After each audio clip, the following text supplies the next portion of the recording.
Hey, Dan, how are you this morning? I'm great. Thank you. Welcome to PTS, Dan. Why, thanks. Thanks for inviting me. You're on here occasionally, Yeah. Dan. Yeah. All right.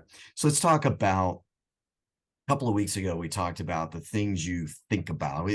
We all have a lot of internal dynamics, things we think about, things that come to mind, things we frequently don't share, but we think a lot about and how that can influence our reality. I wanted to take it a little bit step further about what we focus on really determines what our outcomes are going to look like and therefore our reality. So simple examples, obviously, if you're doing the core behaviors you need to do, it should lead you to the outcomes you're looking for over a period of time as a salesperson. But oftentimes we find ourselves straying and focusing on the things that we feel better about or easier or good about, but really aren't going to get us to the reality that we're looking for. So, can you talk about the things to focus on and some of the things that frequently lead salespeople astray? Sure. So let's use an example. You're a kid, you're sitting on the sidewalk. What turns a magnifying glass into an observation tool? Oh, look at that ant. Yeah, What turns it from that to a weapon? the sun. Focus. Focus. You focus that light beam, and now it becomes this deadly weapon to the ant, right? Yeah, And it's the same thing in work. It's the same thing in life. Is if we can get highly focused, it takes us so many more places than if we're just general. yep, And so here, I actually kind of want to make this a life lesson a little bit, if I may. yeah. I, Please. I think we have these business goals.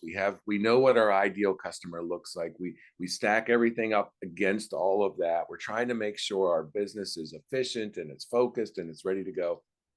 And then we look at our lives, and our lives are so haphazard. Yes. Well, what if you created a vision statement or a philosophy for your life? And then what happens is every time you have to make a major decision, you compare it to that. And that tells you whether to do it or not. Someone asks you, "Hey, would you like to be on our board?" Well, if giving back is not your vision statement, then that's an easy decision. So Yeah. it's things along those lines. And so really where I want to go with this, John, is get focused on what you want, and it's amazing how you get there.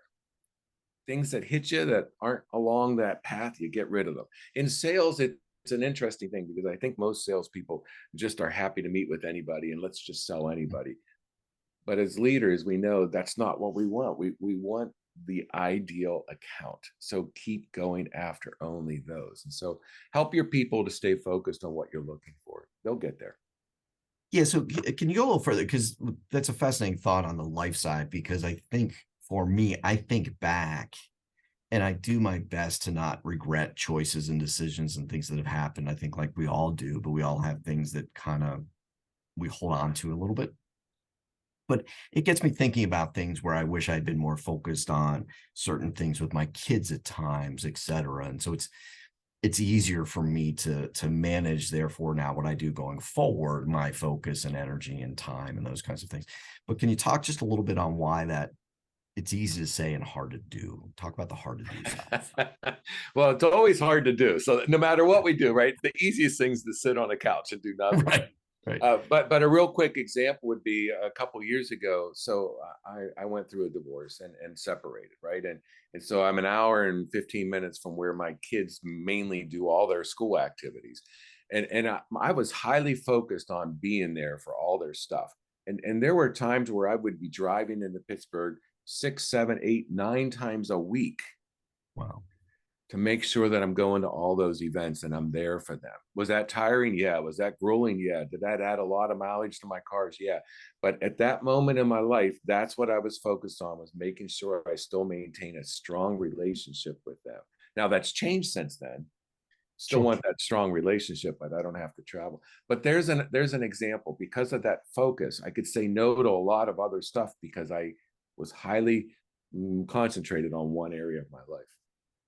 Yeah, I think back to when our kids had various events and things going on, and you're there till 9:30, 10:30 at night. And you could have easily, it's 7 o'clock before you went. There's lots of ways to say, maybe not tonight, or whatever the case may be. But I tell you what, looking back, we miss those times. We Mhm. really do. Yep. Yep. So get it. All right, everybody. See you again tomorrow. Enjoy.